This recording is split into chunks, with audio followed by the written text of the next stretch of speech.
Coming up on the Unleashed Pawcast, we talk with our managers, Amber and Skylar, about all the success they've been having with our enrichment program, especially hybrid daycare, which is awesome. Plus, it's shedding season, which means we got to talk about shedding solutions. And you'll never guess what we did at Unleashed on National Hug Your Pet Day. I mean, you'll never guess. It's right there in the title. Take me to play, 'cause I really like to go there. I will have some fun. I'll be soaking up the sun. Unleash the joy. Come stay and play. Unleash the fun. Unleash the fun. Unleash the joy. Come stay and play. Unleash the fun. Unleash the fun.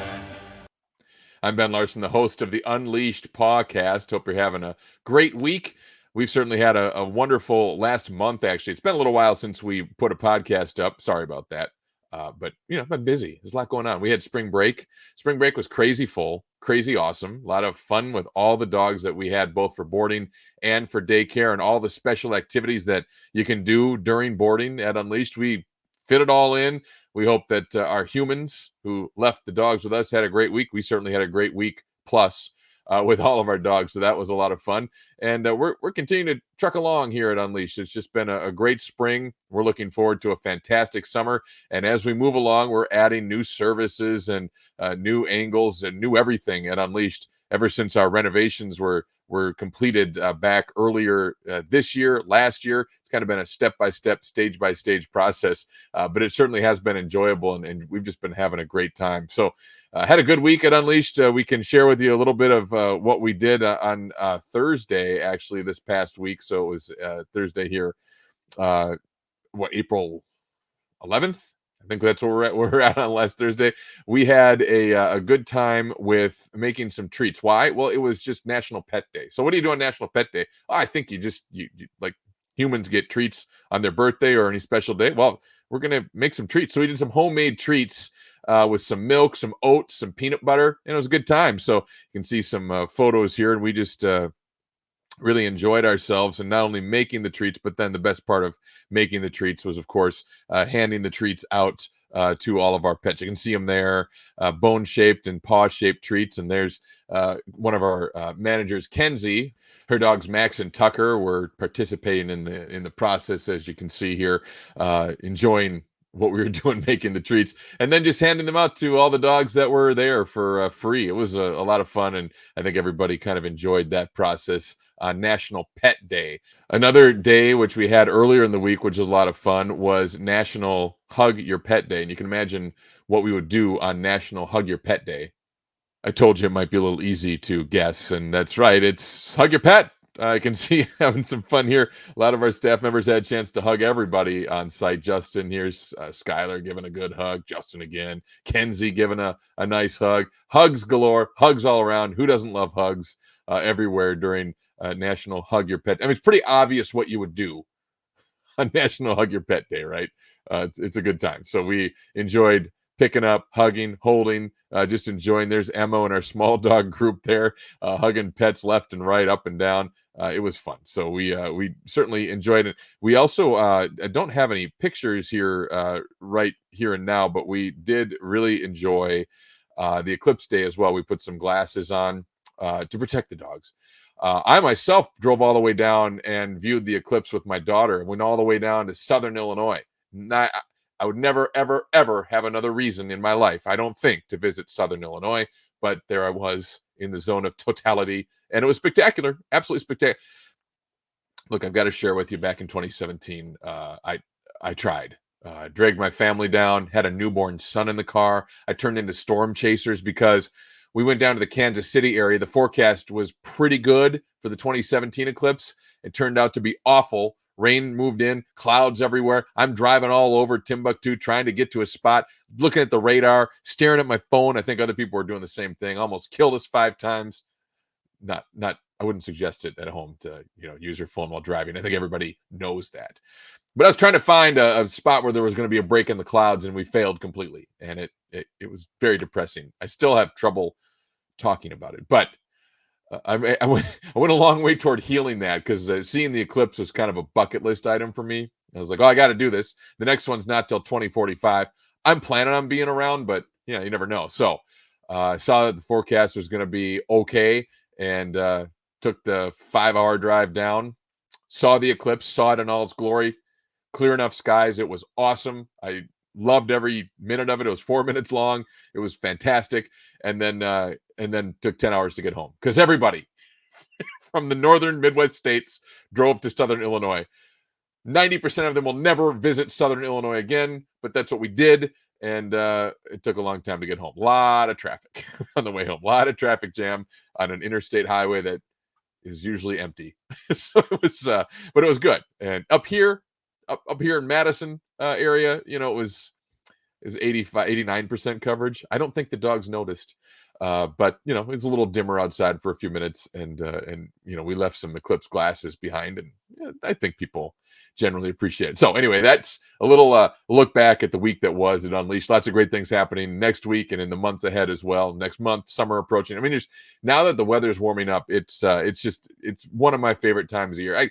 I think I have a lot of favorite times of the year because there's something special about the first snow. There's something special about Christmas season when we become full with boarding dogs as well. Thanksgiving, same thing. It's pretty awesome, and I've come to love each special season for what it is. But summertime is great, especially as an average summer day. It's 80 degrees. There's water play. There's bubbles. We have a full complement of activities and enrichments to do, both inside and out. We take nature walks. We just do a lot of stuff all around Unleashed, and it's a great time of year. And looking forward to that now. The weather's looking good.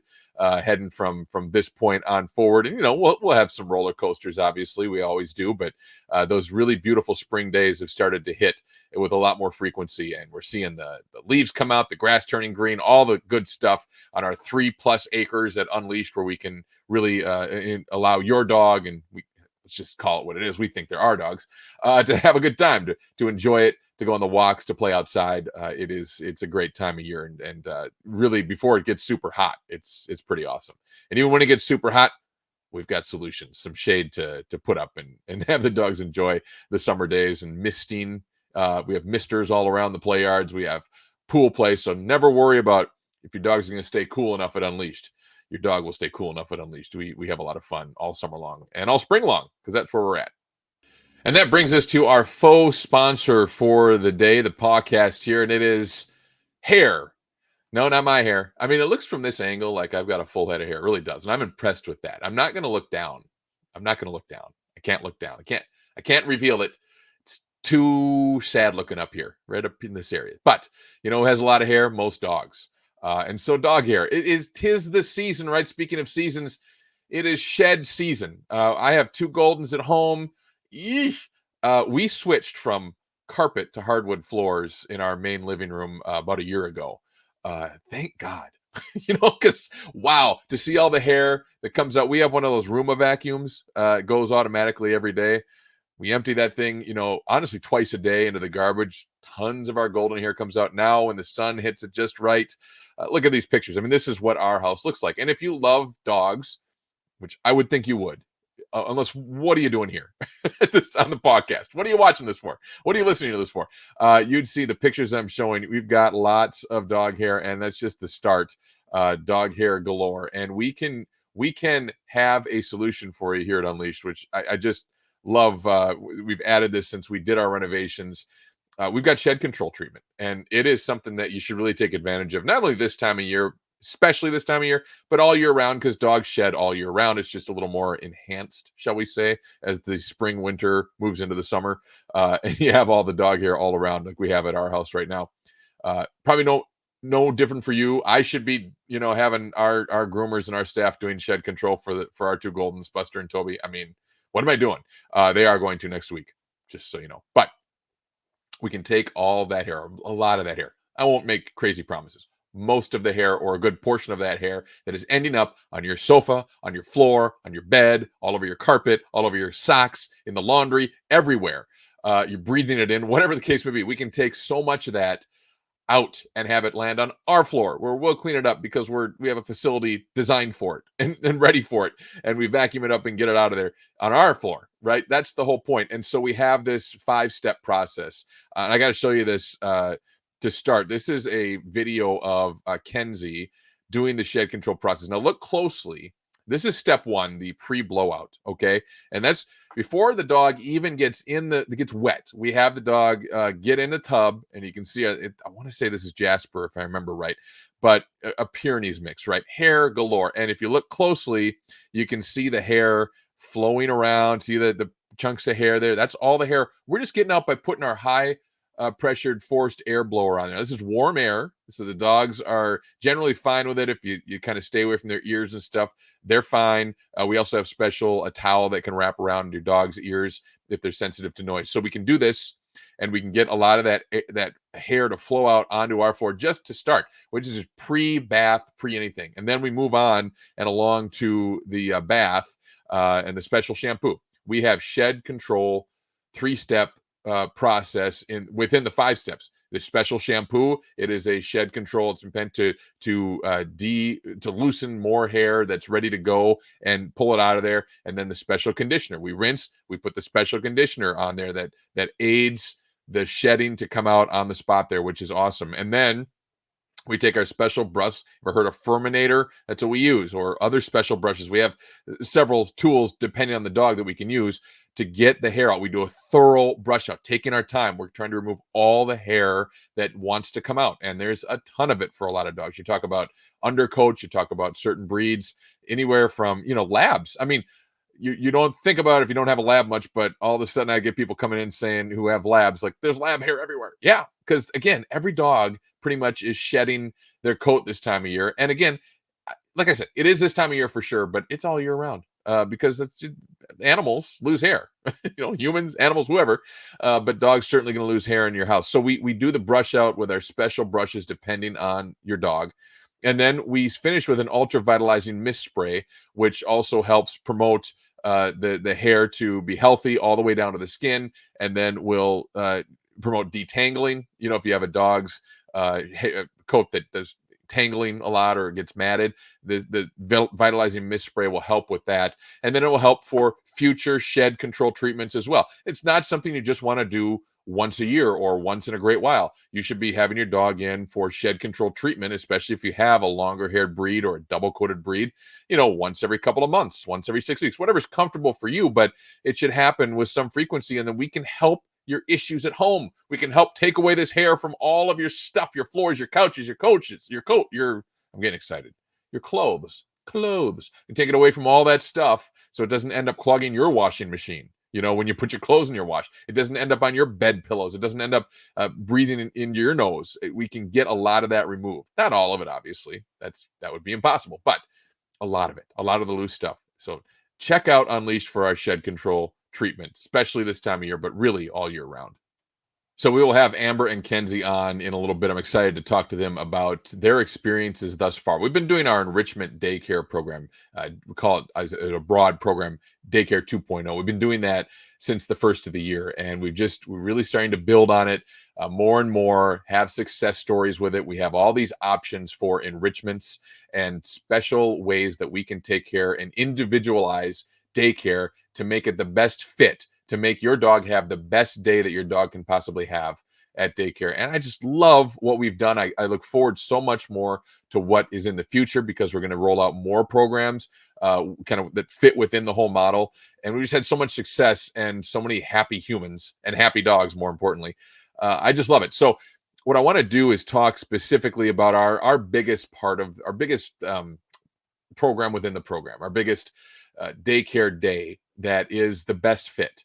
And it's part of our work is to help you understand why this is so good and why the best daycare option pretty much for almost every dog, you're talking about 90+% of dogs, I would say, fit into this category. It's hybrid daycare. We are Madison's only hybrid daycare program, and it is so successful. I just have loved watching it spring into action here in 2024.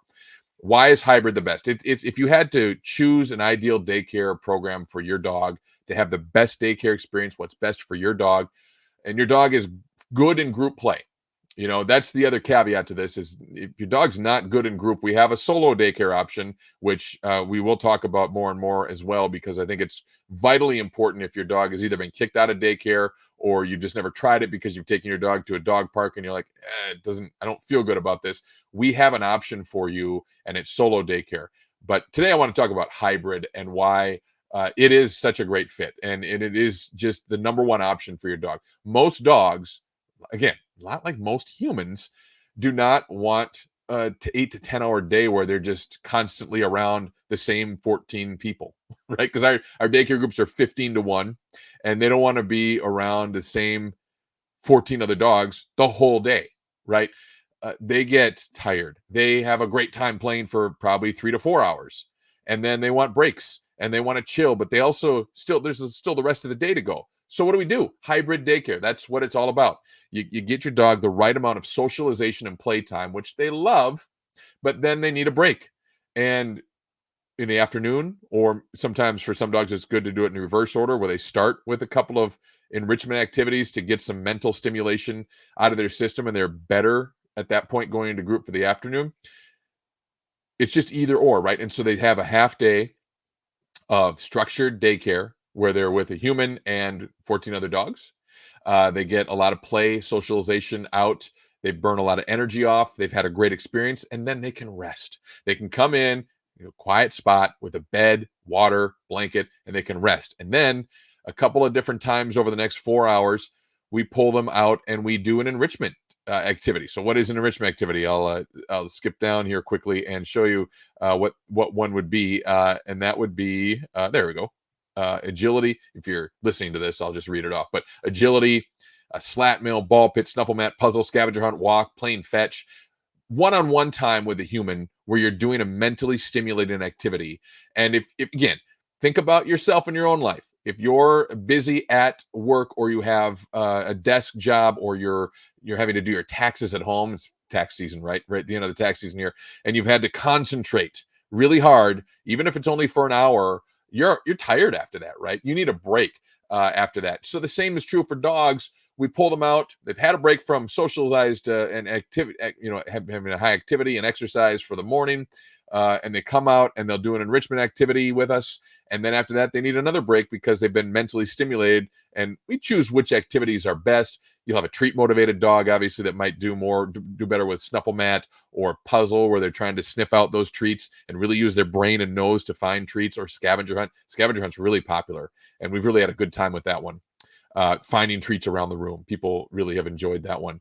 But other ones, if your dog's not so treat motivated, the slat mill. It's like an indoor treadmill for dogs, and it's self-powered. And there's some dogs that do fantastic on this thing, and then they're physically tired, and they've had to be mentally stimulated because it's like this new experience where you're on this slat mill and you're walking at a good trot, but you're not going anywhere. And I was like, what's this? So, dogs can have that, or we can do agility. We have an agility course where we can do jumps and go through tunnels and do the teeter totter. We do that. So many different options to do the best fit and what's a mentally and also physically stimulating activity for your dog. And then they've had a chance to have that stimulation with breaks in between, and their stress levels come way down. The amount of happiness for your dog way down. You can throw a dog in daycare all day long, but what we see all the time is that with the group play for 8 to 10 hours, toward the end of that day, they are, kind of like that, for lack of a better way to say it. They're like, I'm ready to go. I don't know. And they're just, and they don't know it because they're dogs. They don't know. Even humans a lot of times might not understand why they're so stressed out. Even if you look back and review it and say, oh, well, it's because I was doing, this one thing all day and I needed to mix it up, or I needed to get away from people. The same thing with dogs, right? So this provides that opportunity. It's why hybrid daycare is the ideal fit for daycare. It is best for the vast majority of dogs. We are so excited to have Madison's only hybrid daycare, and it is what you want to do and what you want to check out when you're looking at Unleashed for your daycare options. We are so excited to be joined on the Unleashed podcast by our two managers, Amber and Skylar at Unleashed, to talk about how things have been going at Unleashed. So no better place to talk about that, of course, than on the Unleashed podcast. So thank you both for taking some time here today. Amber, I want to start with you because you've been with us for a while. Actually, how long have you been with Unleashed? Do you know? I haven't kept track. 2 years, 3 years? 2 or 3 years. It's okay. Things just happen so fast. Time goes by so quick. So I think it's been 2 to 3 years. So okay, yeah, sounds good. And Skylar about a year and a half, I want to say. Something like that. A Okay, little over sounds a year. well. We'll have to check on those numbers anyway. So obviously you've had some time with us, and we are transitioning, of course, to enrichment-based daycare. And I wanted to start with you on this, Amber, because over the course of your time with us, of course, we've had to say goodbye to some dogs before we had this program who weren't making it in daycare in terms of the ability to get along with other dogs, or maybe they were too anxious, or there've been a lot of reasons. But it's having to talk to pet parents and having to say goodbye to dogs that we in fact love to have has certainly been tough. So I imagine you're pretty excited about what enrichment brings in terms of possibilities to not only not have to have those conversations anymore about having to kick a dog out of daycare, but also maybe welcoming some of those dogs that have had to leave unleashed back into the pack. Yeah, it's very rewarding because it's a much better conversation. You can be like, hey, so this wasn't a really good fit for your dog, but we can do this for your dog, and they can still be with us here and have fun and still have a great day. So it's not necessarily, it's less goodbyes and more, hey, look what else we got for you. So it's much better conversations with pet parents. Yeah, and I would imagine too, Skylar. I mean, not only in this particular position at Unleashed, but with some of your training background, and then and having worked maybe at some other pet care facilities too, just the ability to have some options has to be pretty cool for you because you're in a position to kind of sort of, I don't know, dictate might be the right word, but influence where dogs go and which packs and how we can help them the best.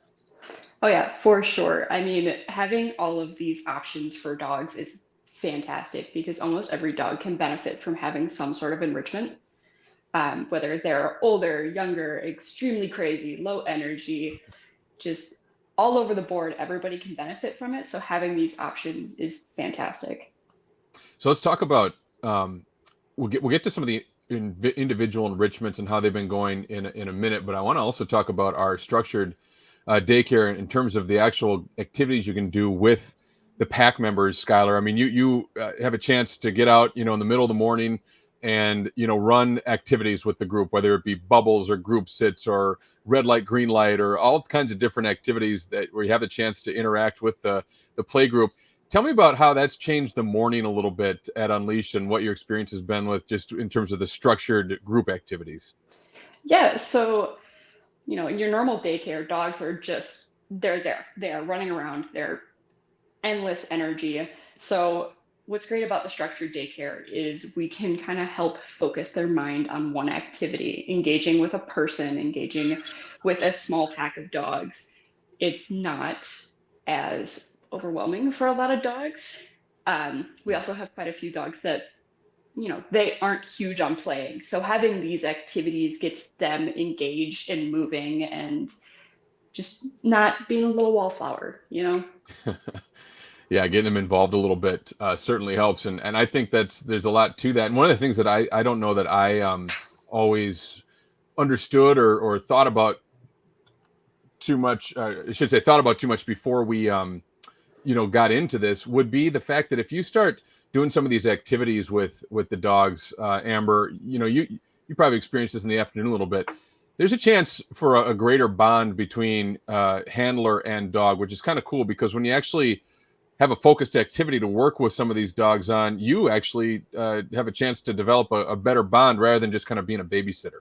Exactly. And what's really nice to see is we're bringing in new people on staff wise, new dog handlers. And I've been working with them in the afternoons of like, hey, like we can have fun with these dogs. Like we were doing hurdles just the other day and like teaching these dogs like, hey, you can do this stuff. And like Skylar was saying, it's giving them a focus and making them more social with each other and with us. And you're seeing them grow. Like it's really fun. So, and I feel like even the handlers are getting a lot of joy out of this too. So I'll ask you both about this. I went online because I was like, we got to do a really good bubble activity. We got to have bubbles, right? And I saw this bubble gun that's just like, I don't know how many bubbles it has. Like it can shoot 50 bubbles at once. It's crazy. I thought they'll love this. And Skylar, tell me what happened the first time you tried The bubble gun, this massive bubble gun with the dogs. So it's definitely not the reaction I was expecting.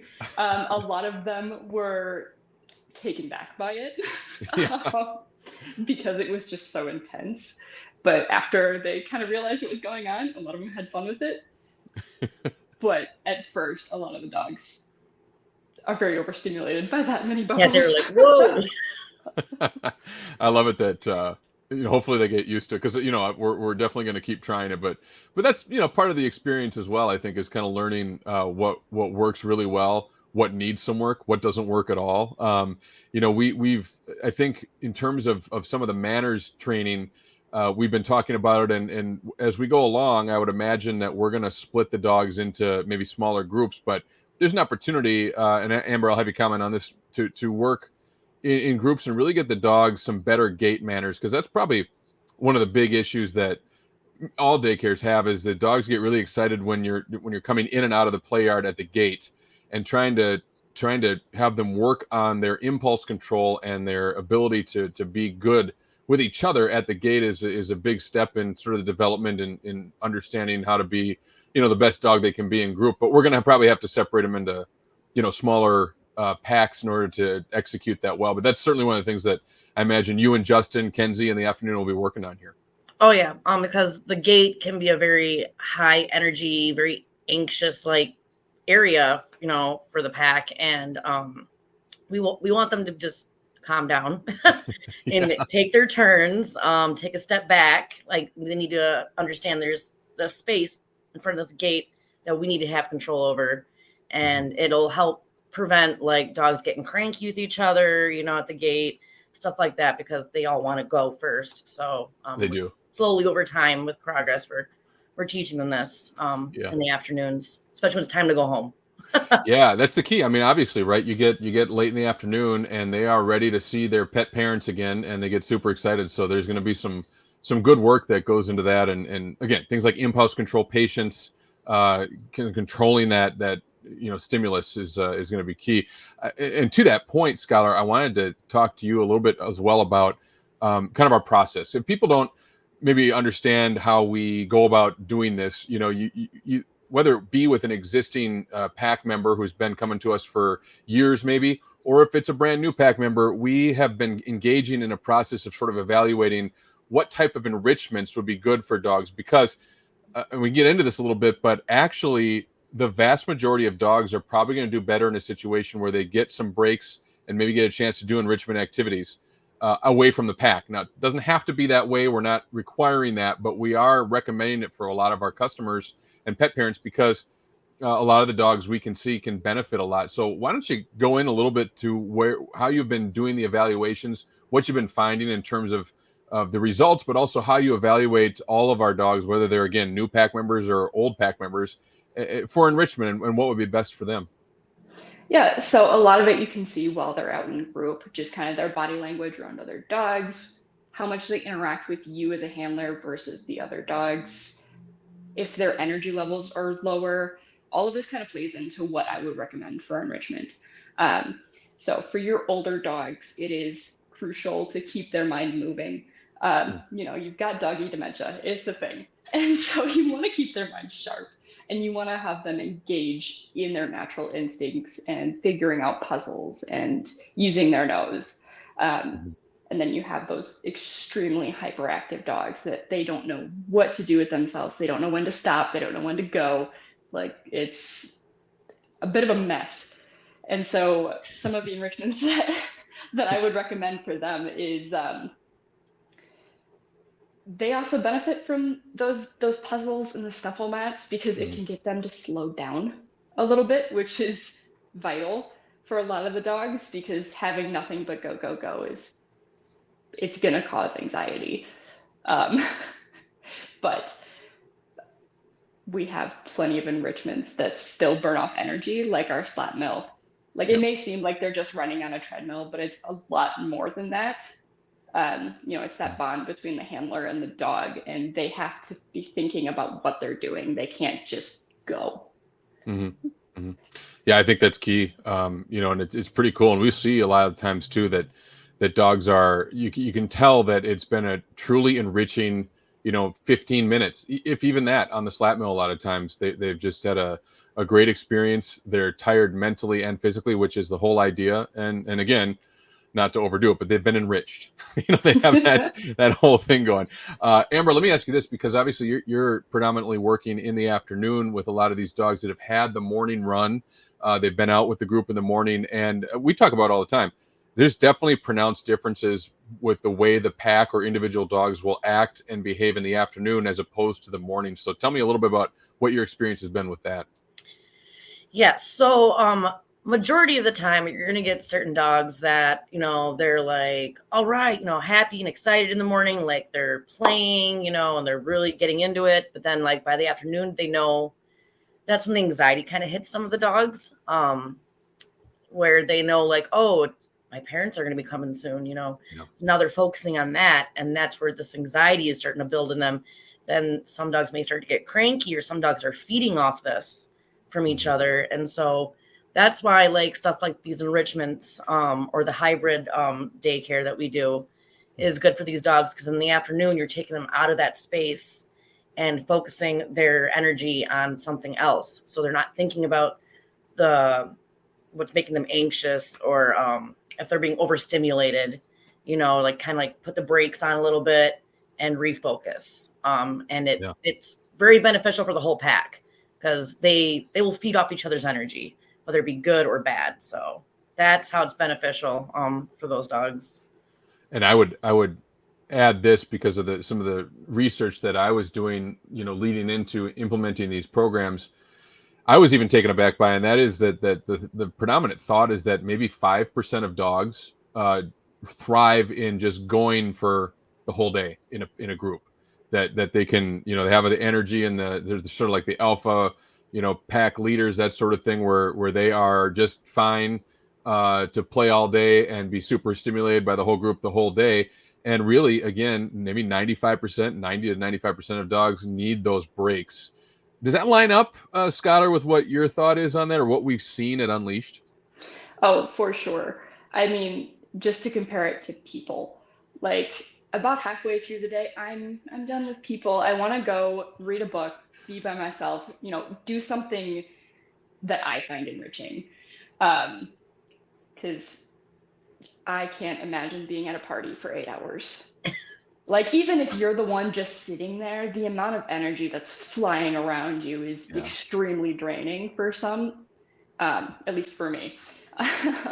So it's kind of the same with dogs, where they actually benefit from having the breaks, being away from the pack, doing things by themselves, or or like with a handler, So I would say that definitely lines up. Yeah, and it's interesting. Halfway through the day is exactly when I get to work, so maybe that lines up with what you're feeling about interacting with humans. Once I come, it's over. No, I'm just kidding around. But I feel the same way, and I think again, a lot of people can relate to that. Where you don't. I mean, you two are probably a lot closer to any type of party days than I am as a father of 3 in my strong middle-aged life here. But even back in those days when I would go out, and I wouldn't last that long in terms of wanting to be around people, even though it was fun. And that's obviously a highly stimulating environment if you're going out in the town all night. But you're just after a certain amount of time, you're usually kind of cashed out, whether you know it or not. And I think the same thing is true for dogs, because they oftentimes don't know it. It's not like the dog is thinking, gosh, I've been here for 4 hours and I'm tired of these dogs.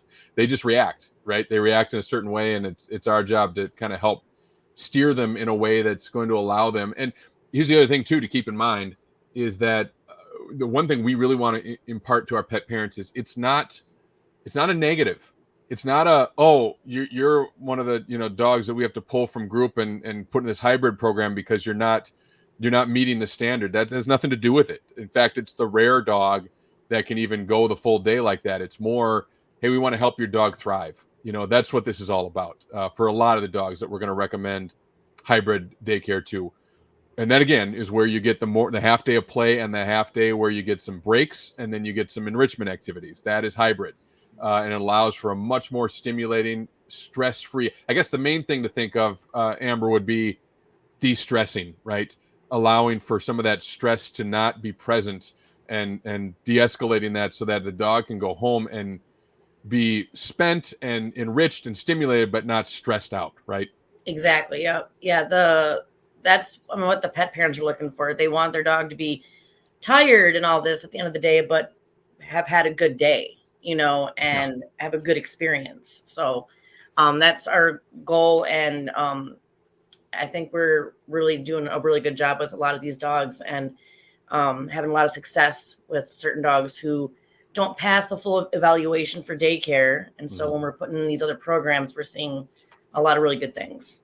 So. We certainly are. And to that point, I wanted to have you tell us a little bit, Amber, about kind of what your experience has been like in getting used to the enrichment activities, or getting your dogs used to enrichment, because it's not like, well, for some dogs it is like they'll get it really quick, but for some dogs we really have to work on, whether it be maybe scavenger hunt, finding out whether or not maybe they're treat motivated. We had one of those issues come up yesterday and say, you know what, that might not be the best fit, because this dog doesn't care about finding treats in the scavenger hunt. So slat mill, trying to get them used to understanding what the slat mill is all about. We certainly have to work with some of those dogs, but it can be very rewarding, can it not, when they figure out how to walk on the slat mill?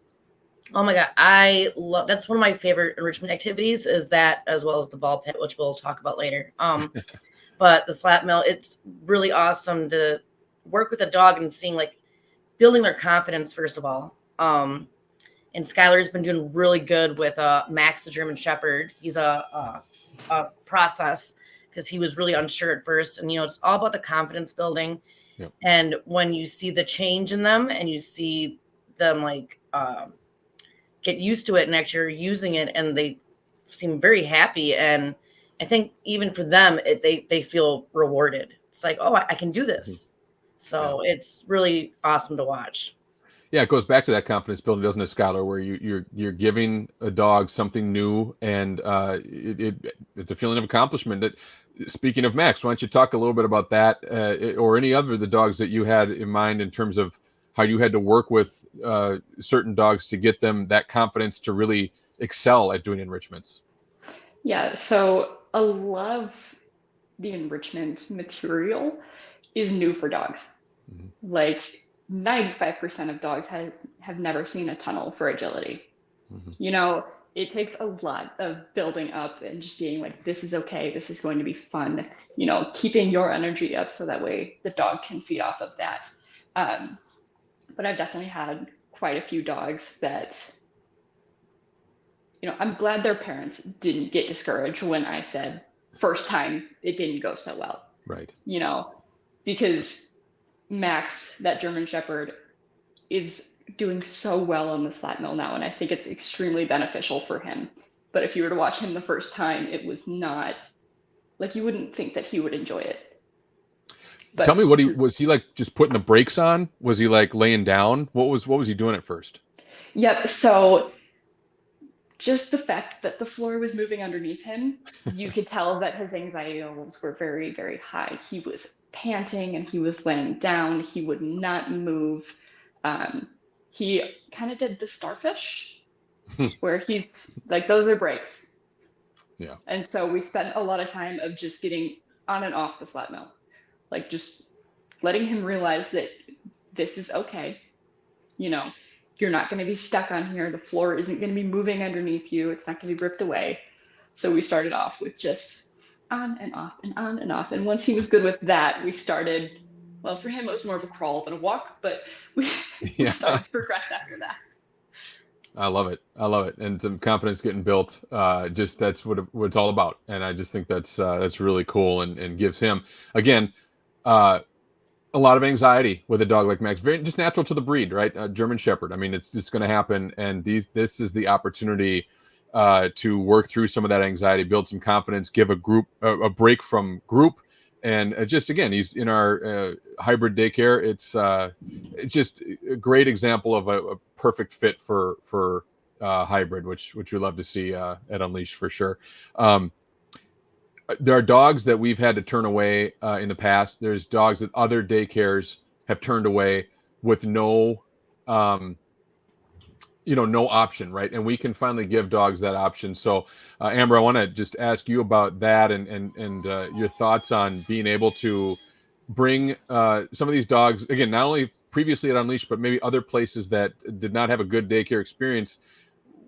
We can't guarantee it. We have to do our evaluation and make sure they be a good fit. But this is an opportunity, right, for dogs who really can't be around other dogs, at least right now, to get in and do solo daycare where you're working with one of us, one of the handlers, and having some enriching activities during the day and maybe making some progress toward being able to potentially be in group. Or if not, that's okay too, because we have the solo program that will go on for them and be just for them going forward. It'd be awesome. Yeah, like I was saying earlier, like we're seeing like some successful ness from some of these dogs. Like I'm just gonna bring up one, Laddie, healer mix puppy. First day evaling, didn't really pass the eval for like the structured daycare. So then after talking to the owners, we're able to do the hybrid daycare and give them some more structure and activities in the afternoon. And I had him in group yesterday for a little while just to see, where he's at now with everything. And he was much more comfortable. Need a little bit of direction when it comes to like not pestering certain dogs, but otherwise it was awesome to see him like socializing with a variety of different dogs this time as opposed to the first time. And I think he's really coming a long way, and he's grown up to be a pretty well-rounded dog overall. So that's really nice. No, it's just great to see. I mean, it's like we're proud teachers, like we started off in school, and that it really is what I equate it to a lot of times too. It's more than just being a babysitters for a bunch of dogs. It's taking them to school and having them become enriched, learn, be stimulated, and make progress. And we have the opportunity to do that here at Unleashed. Couldn't be more excited. I'll get you both out of here on this. Start with you, Amber. What is your favorite enrichment activity? I'm going to say 2. So I love the slap mill because seeing the process, and the progress of these dogs and seeing their confidence building. And when you're so successful at the end, it's like, oh, this is awesome. I feel so good. And then the ball pit, that's just fun in general. Like we'll get the dog in there. We'll play some music. We'll throw the balls around. If the dog's not as engaged at first, then we'll bring out some treats and, hide him in the ball pit and get him kind of more engaged that way. But we've had quite a few dogs that really enjoy that ball pit room. Like it's like a party in there. So it's really fun. Yeah. How could it not be? Yeah, it's like for us going back to when we were kids. I think I had this experience as a kid where you go to, the roller rink or McDonald's or wherever they have a ball pit. I mean, again, like I always say, we're all mammals here. We all love the ball pit, right? Come on. Yeah. How about you, Skylar? Do you have a favorite enrichment? I would say that my favorite is most likely the scavenger hunt. Nice. And I think that's because you can see the dog's brain working. And that is one of my favorite things to see. You can see them using their nose and their brain to figure out where these treats are, how to get to them, whether they're under something or if they have to go over something. It's just extremely rewarding to watch a dog figure out this little puzzle that you've put together for them. Yeah. No, it's so cool. I agree. I love watching you guys set up the room and then to have the dogs in and figure it out. The fun thing is you can set up differently every time, so cones, blankets. Yeah, you get totally creative. Yeah, so it's a lot of fun. So, well, listen, I thank you both so much. I'll let you both get back to work. So appreciate it. But it was great. And Amber, that's I'll give you a pass on your background, but next time let's have a little green and gold up there. Okay. Number 1. Yeah, I know. What can I say? You're the champs. It's all good. But anyway, thank you both. We look forward to seeing you around Unleashed. And again, appreciate it very much. All right, my thanks to Amber and Skylar for joining us and talking about their experiences. There'll be more to come with both of them. I'm just super excited to have them be a part of our podcast moving forward from time to time as well, just to talk about what's going on around Unleashed and specifically with our play and train program, which we're going to talk much more about coming into late spring and summer. We're launching play and train where your dog can get some daycare and socialization and also some basic training in there as well. And Skylar is going to be leading up that. So we'll hear a lot more from her about that. We're super excited to add this service because there's a lot of people asking about, hey, training, how do I get my dog to not jump? How do I get my dog to not bark? How do I get my dog to not, to behave on the leash, that sort of thing? We can do that and Skylar is a certified trainer. And anyway, super excited. We'll be doing more about that and talking about that here coming up. Remember, if you want anything to do with Unleashed, you can reach out to us in several different ways. We try to make it pretty easy. Unleashedmadison.com is our website. Go there, check it out. We'll be making some tweaks to the website always to update it and kind of keep you fresh about what's going on around Unleashed at the website. You can choose a chat bot at the bottom of our website, bottom right. You can click on that. Ask a question. We're not always immediate, but we'll get back to you usually same day and hopefully even within an hour or two max with that. That's our goal. So ask questions. We can have a conversation on the chat bot. Also, info@unleashedmadison.com is our email. You can always email us. You can call us. You can text us. So again, a lot of different ways. And you can go to our social media pages. Facebook always has fresh posts every day. We're posting what we've been doing that day. We're posting videos. We're posting content. So check us out on our Facebook page, facebook.com/unleashedcg, and follow us on Facebook, like us on Facebook, all that good stuff. It helps us immensely. We also have a YouTube page with a lot of videos. All of our video podcasts are on YouTube. They're also on our website. So just many, many ways to get a hold of us here at Unleashed. And we love interacting with you and your dogs and your friends and refer it. We do have a referral program, by the way. If you refer somebody and they use our service at Unleashed, you get that same service for either free or heavily discounted in the case of grooming. Can't always give grooming for free, but we can heavily discount it for you, for yourself too. So definitely refer friends because we are growing and we love new dogs, new people, and we're just having a great time as we continue to grow here at Unleashed. So we'll talk again on our next podcast. Fern Camacho will join us, one of our trainers in terms of training our staff on how to navigate and look at daycare groups. It's really fascinating because he has identified all the different types of dogs in terms of personality that come into daycare. So we're gonna have a conversation about that, how dogs act, who leads, who follows, what the different personality types are. So we'll look forward to talking with Fern about that up next on our next version of the Unleashed podcast. So can't wait to do that. Until then, thanks again to Amber and Skylar. I'm Ben Larson. Thanks so much. This has been the Unleashed podcast.